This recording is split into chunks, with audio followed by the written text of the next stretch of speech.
Evangelio según Juan, capítulo 4. En esto vinieron sus discípulos y se maravillaron de que hablaba con una mujer. Sin embargo, ninguno dijo: ¿qué preguntas o qué hablas con ella? Entonces la mujer dejó su cántaro y fue a la ciudad y dijo a los hombres: venid, ved a un hombre que me ha dicho cuanto he hecho. ¿No será este el Cristo? Entonces salieron de la ciudad y vinieron a él. Entretanto, los discípulos le rogaban diciendo: Rabí, come. Él les dijo: yo tengo una comida que comer que vosotros no sabéis. Entonces los discípulos decían unos a otros: ¿le habrá traído a alguien de comer?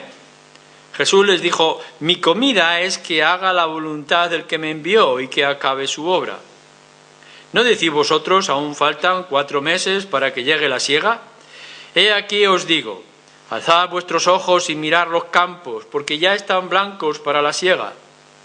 Y el que siega recibe salario y recoge fruto para vida eterna, para que el que siembra goce juntamente con el que siega. Porque en esto es verdadero el dicho: uno es el que siembra y otro es el que siega. Yo os he enviado a segar lo que vosotros no labrasteis. Otros labraron y vosotros habéis entrado en sus labores.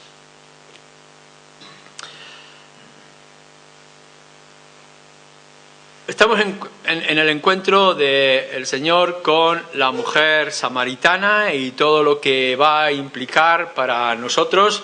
Hemos visto ese encuentro donde el Señor Jesús le ofrece el agua de vida a la mujer, a la samaritana, le provoca que tenga sed, y cuando la mujer dice quiero beber, él dice yo soy ese, y yo soy el Mesías o el Cristo. Y en medio de todo esto, los discípulos han ido a buscar comida, la mujer enseguida sale después de la conversación, llama una vez más a que vuelva los hombres y que hablen con aquel que le ha dicho todo lo que ha hecho, y podemos ver que no solamente es la posible conversión de la mujer samaritana, sino que también otros muchos hombres, por el testimonio de la mujer y por las palabras del Señor Jesucristo, que se convirtieron. Podemos pensar que esta escena de Jesús con la mujer y de Jesús con los discípulos, con los hombres de aquella ciudad de Samaria, de Sicar, es el complemento de la historia. Pero nos hallamos ante un paréntesis. Fijaros lo curioso de cómo Juan, el evangelista, nos está narrando esta historia, porque a la misma vez que nos está diciendo yo soy el agua que tú necesitas, mujer, a los discípulos en la conversación les está hablando de comida. Jesús es el agua para tu sed, porque Él tiene una comida que es la voluntad del Padre. No podríamos entender o tener una si no tenemos la otra.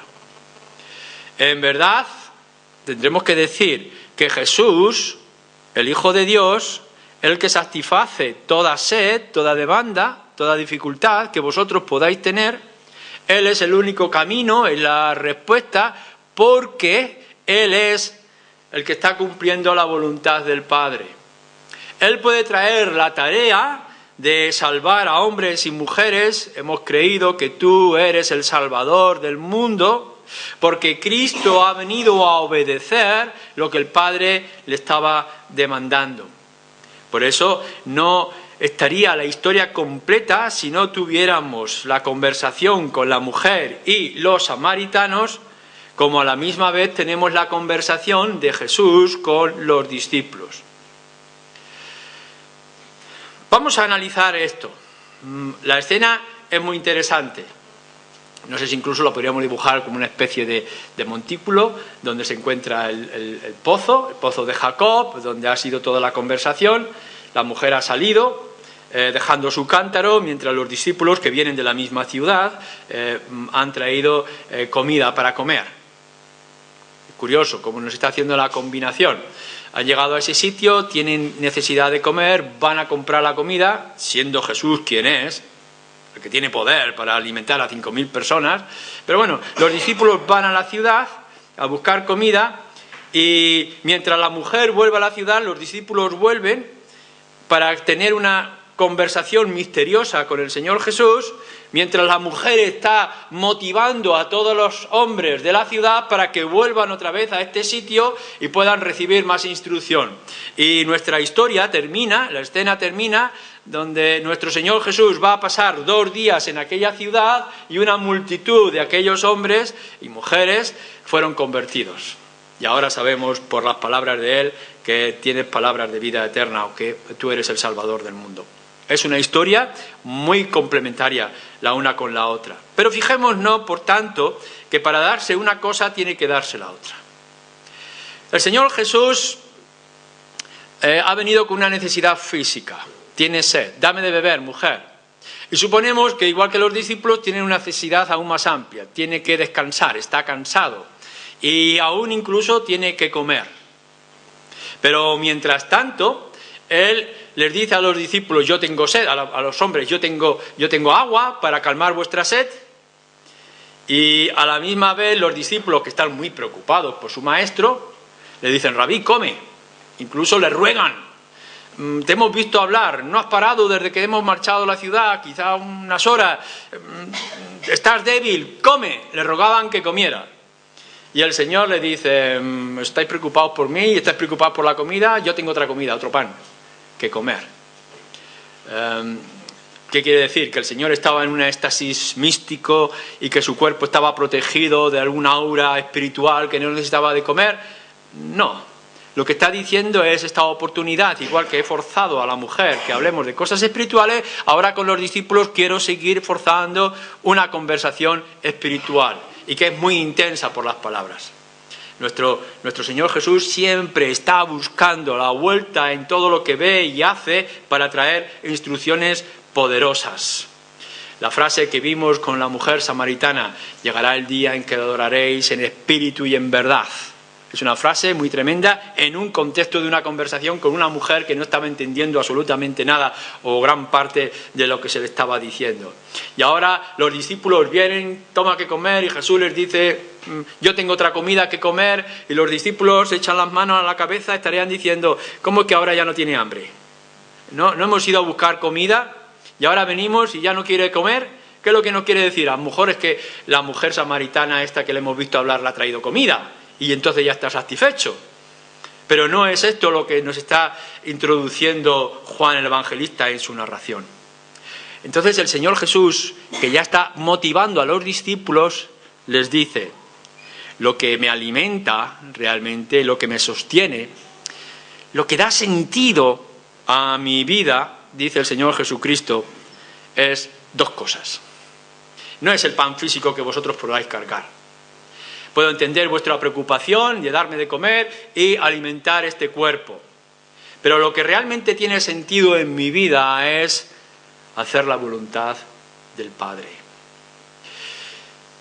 Algo que hemos visto en algunos momentos también ya en el Evangelio de Juan, que se van a ir repitiendo a todo el libro, se está repitiendo aquí otra vez. Fijaros en el capítulo siguiente, versículo 36, capítulo 5, versículo 36. Mas yo tengo mayor testimonio que el de Juan el Bautista, porque las obras que el Padre me dio para que cumpliese las mismas obras que yo hago, dan testimonio de mí, que el Padre me ha enviado. Hacer la voluntad del Padre. Capítulo 6. Versículo 38. Porque he descendido del cielo no para hacer mi voluntad, sino la voluntad del que me envió. Y esta es la voluntad del Padre, el que me envió, que todo lo que me diere no pierda yo nada, sino que lo resucite en el día postrero. Y esta es la voluntad del que me ha enviado, que todo aquel que vea al Hijo y cree en Él tenga vida eterna, y yo le resucitaré en el día postrero.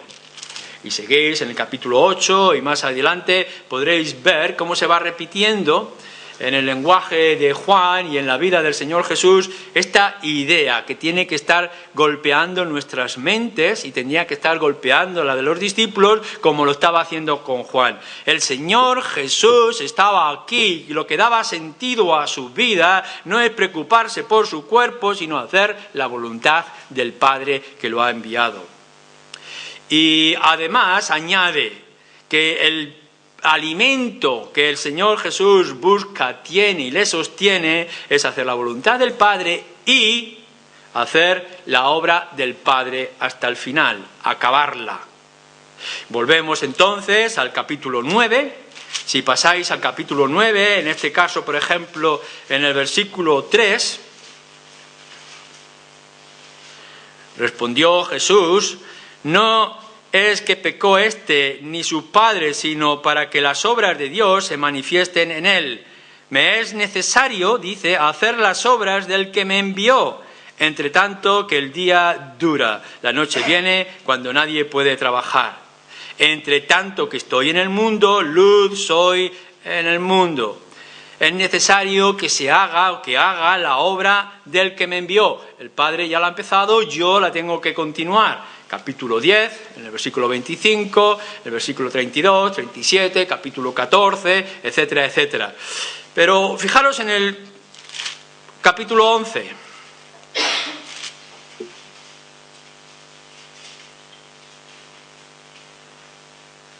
Oyendo Jesús, dijo, el capítulo 11, versículo 4, esta enfermedad no es para muerte, sino para la gloria de Dios, para que el Hijo de Dios sea glorificado por ella. La obra constante de Cristo alrededor de todo lo que el Padre le ha enviado y de manifestar la gloria del Padre. Hacer la voluntad del Padre, glorificar al Padre, terminar su obra, acabarlo hasta el final. Capítulo 17, lo volvéis a encontrar una y otra vez. Para esto he venido, para consumar la obra. Y cuando está en la cruz, que pueda llegar a decir, consumado es, terminado es, completado es.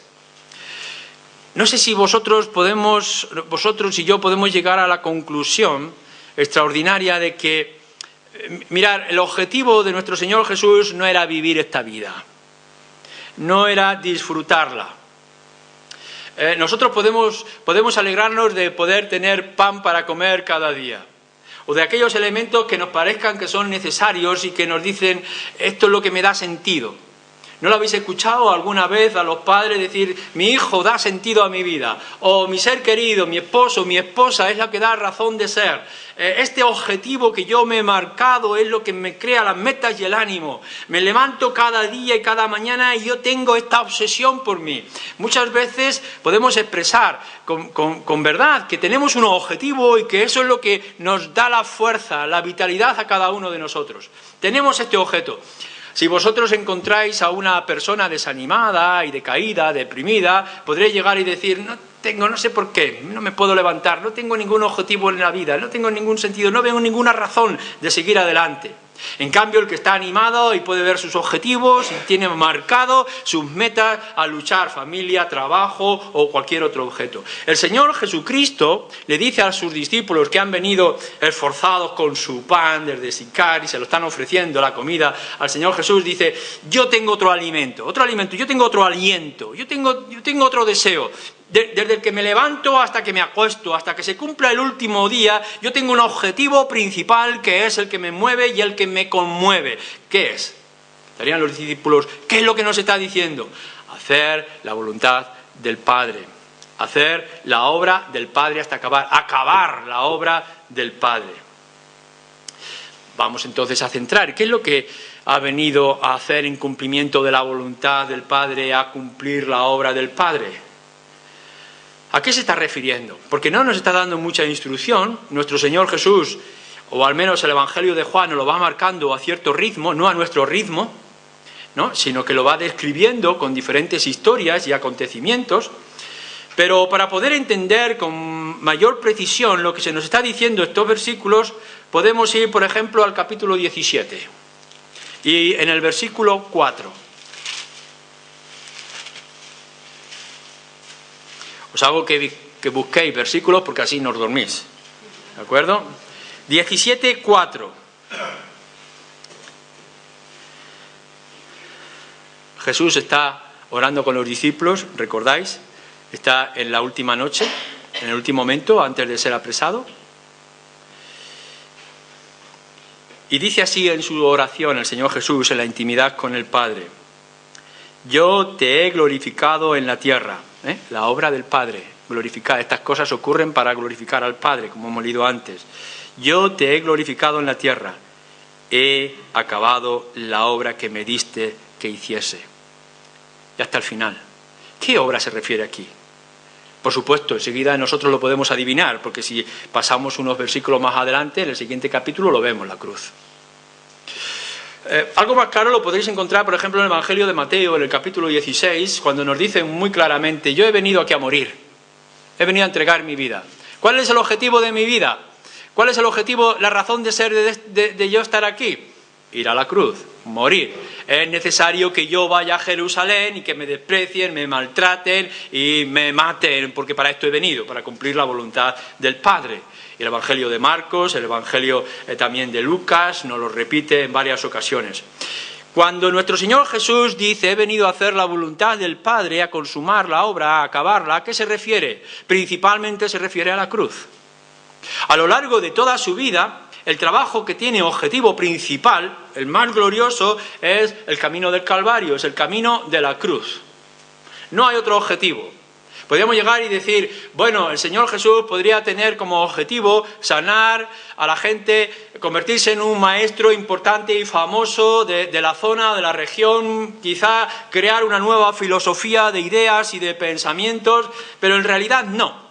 Ocurrieron todas estas cosas, pero en realidad no era este el objetivo principal. El objetivo principal era hacer la voluntad del Padre, y la voluntad del Padre es que yo vaya a Jerusalén y muera. Consumada es tu obra. Vosotros tenéis que pensar, como no creyentes, o como creyentes que sois en el Señor Jesucristo, en este objetivo central en la vida de Jesús. No vais a entender absolutamente nada del Evangelio si no comprendéis que el objetivo principal, lo que sostiene a Cristo, es la obediencia al Padre. Y lo que el Padre le ha mandado es: ve y rescata a estos pecadores, ve y muere en la cruz por sus pecados. Si no pasáis por la cruz y no os centráis en la cruz y no os detenéis lo suficiente en la muerte del Señor Jesucristo, todo lo demás que está a vuestro alrededor perderá su fuerza o su riqueza. Principalmente la cruz. Y eso lo vais a poder ver a lo largo de los versículos. En cierto momento el Señor Jesús empezó, dice el Evangelio de Mateo, empezó a decir de aquí en principio: es necesario que yo muera. Durante un tiempo han visto al Señor Jesús haciendo milagros, enseñando e instruyendo, pero ahora empieza a decir en cierto momento: discípulos, es necesario que ocurra algo dramático. Los discípulos, en este contexto, están diciendo: nos preocupa tu estado físico, Señor, come. En otro momento, el Señor Jesús dice: es necesario que yo vaya y que me quiten la vida. No permitas que esto te ocurra, le dicen los discípulos. Si es necesario, levantaremos nuestras espadas, nuestras armas. No vamos a dejar que esto te ocurra. Apártate de mí, Satanás, le dice el Señor Jesús. ¿No podéis ver todo lo que la conversación? Los discípulos preocupados por Cristo. Pero la verdadera preocupación del Señor Jesús es hacer la voluntad del Padre, es decir, llegar a la cruz. No intentéis camuflar la muerte de Cristo, no intentéis darle otra imagen diferente. Hay sangre, hay violencia, porque esta es la función de Cristo. Cumplir la voluntad del Padre es morir en la cruz por tus pecados, si crees en Él. Pero esto lleva añadido algo más. Puesto que Él es el pan, o Él es la obediencia del Padre, nos dice, por tanto puede atraer a los pecadores. Si no hay un cumplimiento de obediencia al Padre, Él no puede traer a pecadores hacia Él. Es en el caso de la mujer samaritana. ¿Por qué el Señor Jesús le dice: si supieras quién es el que está hablando conmigo, le pedirías, dame de beber ese agua, yo te lo daría y nunca más tendrías sed? Y la mujer dice: pues dame de beber ese agua, aun cuando puedo ver que tú no lo puedes sacar de este pozo, porque lo sacó nuestro padre Abraham. Pero estamos esperando a alguien que tiene que venir y que nos va a enseñar, instruir y nos va a abrir los ojos. Yo soy esa persona.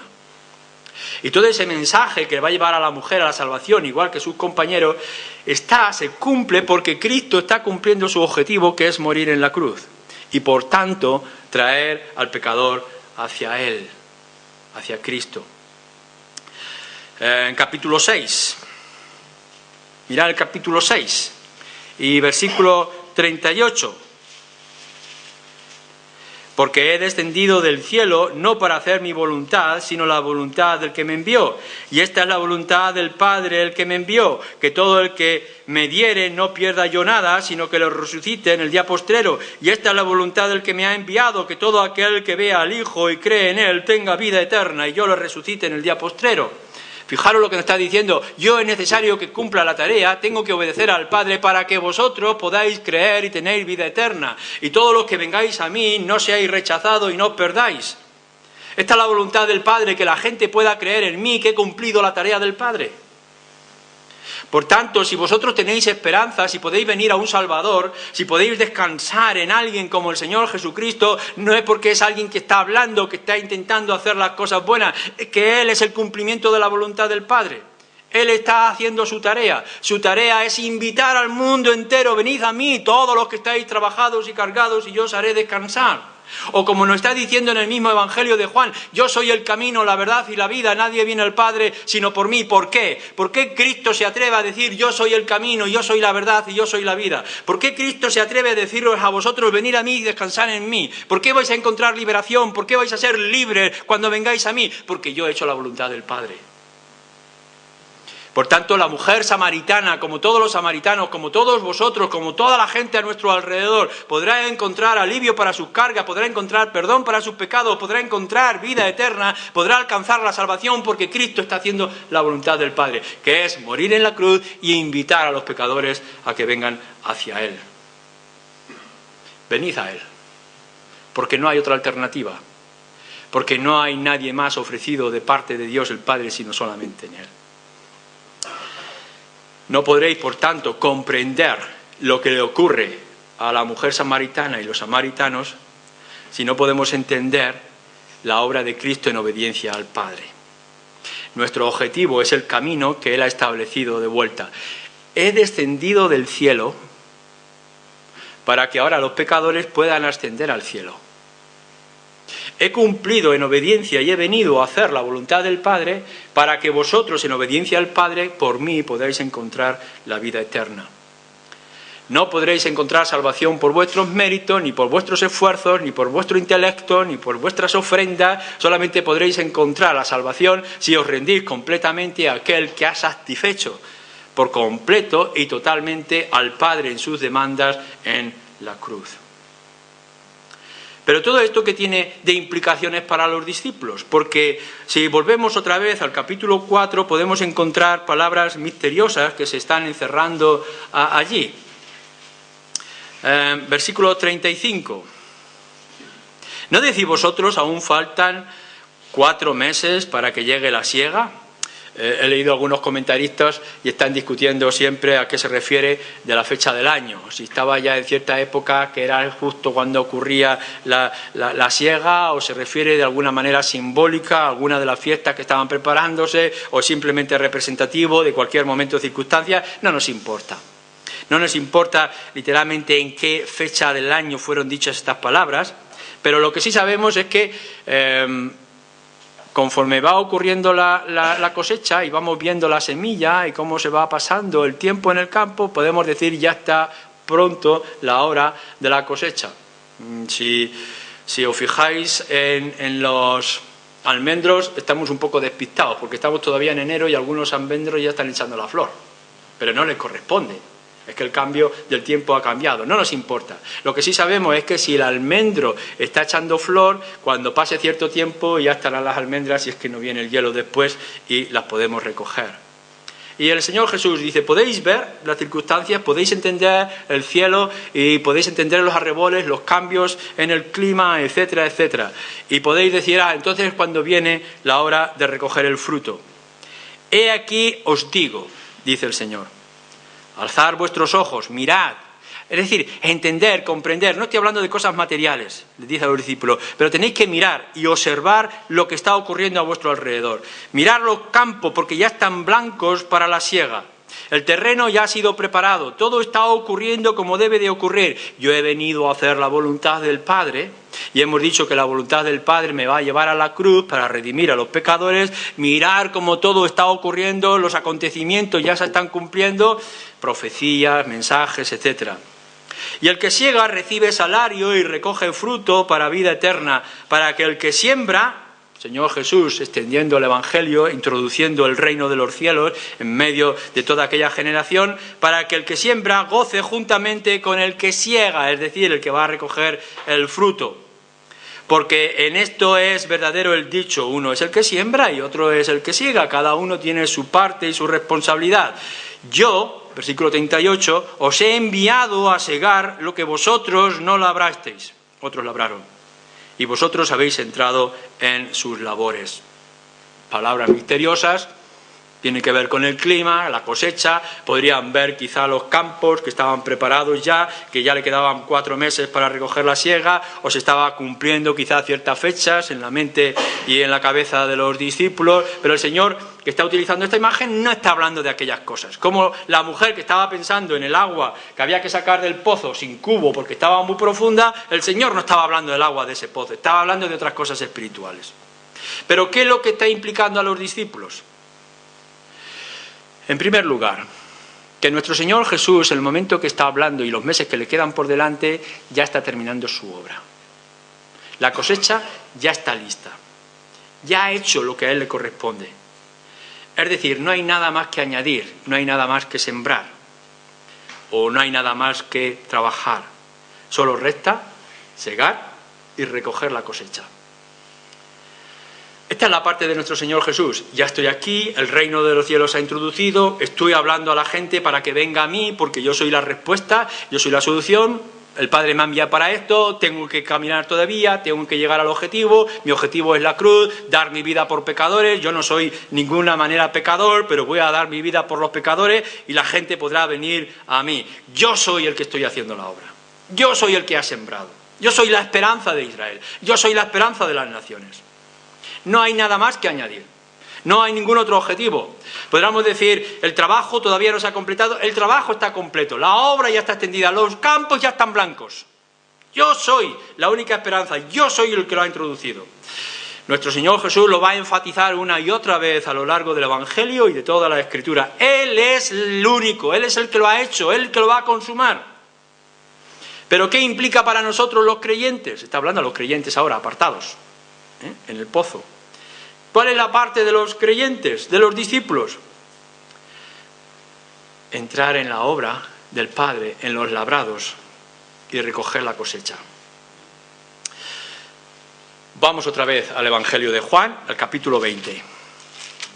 Estamos ya al final del Evangelio, la resurrección.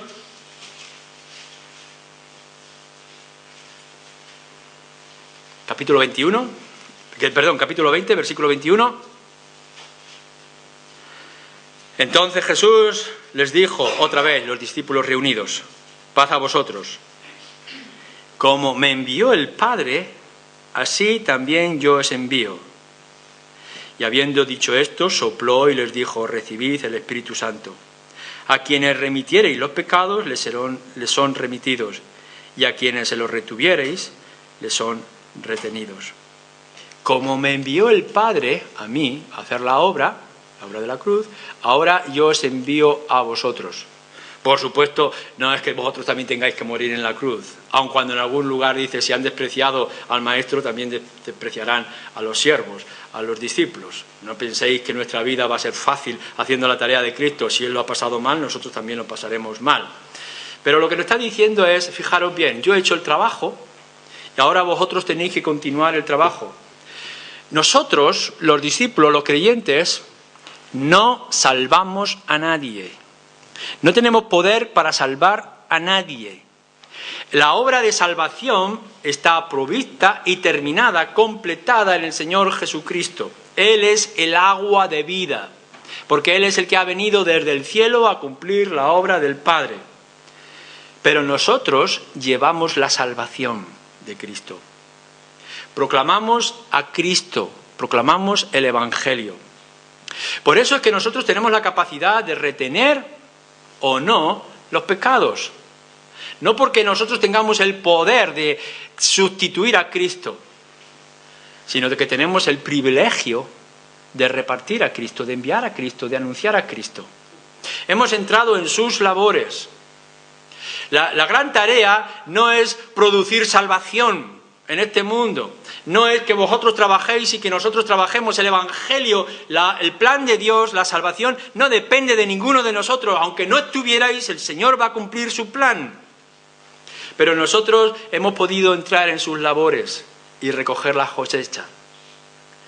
Nuestro Señor Jesús se va a encontrar en la mayoría de su vida, de sus 3 años de ministerio, bastante solo. No tengo ni dónde recostar mi cabeza, dice en cierto momento. ¿Dónde están los discípulos? Que parece que todos se marchan en el Evangelio de Juan, más adelante. A veces parece que el Señor Jesús está solo, y cuando está en la cruz, que debería haber una multitud luchando por Él, lo que la multitud está diciendo: crucifícale, que muera uno por todo el pueblo, solo. Y los discípulos, que le tenían que mantenerse fieles, los discípulos salen corriendo y huyen. Qué imagen más triste, más patética de nuestro Señor Jesús, haciendo este trabajo que hizo, invitando a la gente a la salvación y muriendo solo en la cruz. Él lo ha hecho todo. Ahora nosotros vamos a recoger la obra.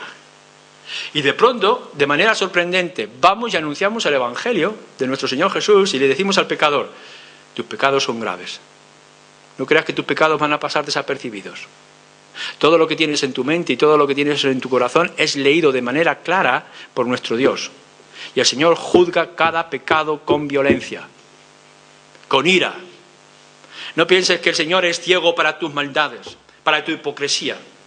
Tu pecado es grave y tiende a condenarte, pero si en esta hora tú pones tu confianza en el Señor Jesucristo, serás salvo. Porque nos dice el Evangelio, he aquí la gran noticia, nos dice el Evangelio que tú eres un gran pecador, pero nos dice también que hay un gran Salvador. Y nos dice el Evangelio que tú no adquieres ese agua de vida y esa salvación por tus esfuerzos, tus méritos, tus compras, tus rezos, sino simplemente porque creas, porque confíes. Y podemos ver a los más grandes de los pecadores cayendo a los pies del Señor Jesús. ¿Recordáis al gran perseguidor de la Iglesia, Saulo de Tarso?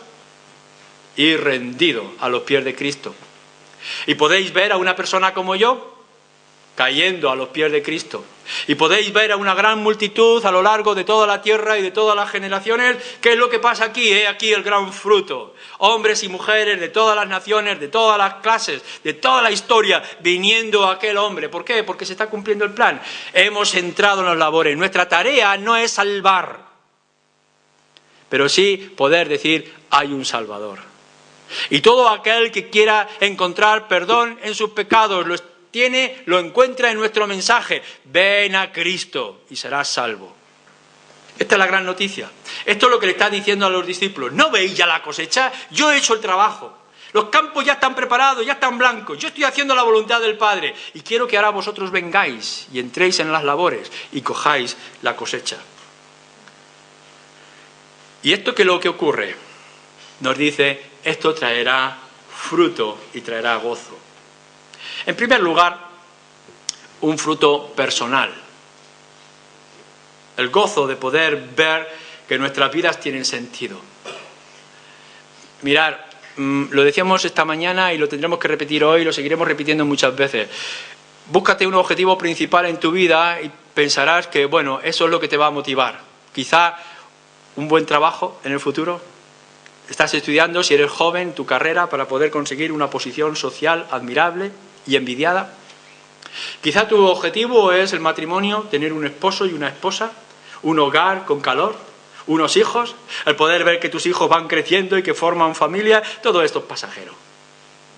¿Piensas que tu objetivo es tener un hogar más grande? ¿Un lugar de paz y de sosiego? Piensas que quizá tú puedas encontrar más paz si un día puedes conseguir por fin poder tener unos ahorros en el banco que te den unas posibilidades en tu jubilación. Esto es efímero, esto puede pasar. ¿Queréis un mayor y más glorioso objetivo que nunca nadie os va a poder quitar ni arrancar? Vivir para la gloria del Señor y la extensión del Evangelio. Aunque sea en vuestras vidas sencillas. Tenéis vuestro trabajo, tenéis vuestra pequeña casa, tenéis vuestra familia, tenéis vuestras preocupaciones, pero cada día poder levantarte con este objetivo, anunciar que hay salvación para los pecadores. Y que puedas en cualquier mañana, en cualquier momento, invitar a uno de tus hijos, o invitar a uno de tus vecinos, o invitar a alguno de tus compañeros a escuchar las buenas, las grandes obras de salvación que Cristo ha provisto. Este es el objetivo, personal. La gran satisfacción de poder decir, he anunciado la buena nueva de salvación. Dediques tu vida por completo o arranques unos minutos a lo largo de tu vida. La salvación de otros. Esto es un inmenso gozo. Si queréis ver que el cielo se conmueve y se estremece, no lo van a hacer los terremotos, no lo van a hacer la guerra de las galaxias. Lo que estremece el cielo es el gozo cuando un pecador se salva. Y esto es lo que tenemos que buscar, la salvación de otro que produzca gozo, como nos dice aquí. Pero hay otro objetivo extraordinario, que un día nos podamos encontrar en la presencia del Padre, nosotros pobres creyentes, que apenas hemos podido llevar la carga que nos ha tocado en la cruz, pero que el Señor extienda su voz o su mano en reconocimiento y nos diga, buen siervo fiel. ¿No creéis que esto es extraordinario? Que nuestro mayor objetivo, que podamos ver el gozo cumplido, no solamente es el gozo del Señor que ha hecho su obra y está a la diestra del Padre, esperando el fin de todas las cosas, sino que tú, que has encontrado la salvación y el perdón de tus pecados en el Señor Jesucristo, seas ahora transmisor de esa buena noticia. Y que un día te presentes delante del Padre y que cuando, en lugar de esperar su enemistad y su rechazo, por causa de tu pecado, te pueda decir, has cumplido con tu tarea. Entra al regazo de tu Padre para siempre. Esto es lo que nos está diciendo el Señor Jesús. ¿Veis aquellos hombres? Quizá en la imagen. ¿Podéis ver la mujer que está encabezando una multitud que viene? Vienen hambrientos, vienen ansiosos, una tremenda sed espiritual, le dice. Fijaros cómo están. Los discípulos están conversando con el Señor Jesús y la multitud de los hombres vienen de Sicar y le dicen, ya está preparado. Esto es lo que estábamos buscando. Yo he venido a hacer la voluntad de mi Padre. Este es mi alimento. Esto es lo que me fortalece, lo que da sentido. Tengo que cumplirlo. Pero ahora vosotros tenéis que venir y coger la cosecha. Anunciar el Evangelio. No os desaniméis. Ánimo. Lo que tenemos por delante es simplemente terminar la tarea que nuestro Señor Jesucristo completó. No nos necesita, pero ha tenido a bien servirse de nosotros para que podamos anunciar que Cristo ya hizo lo que el Padre esperaba para tu salvación.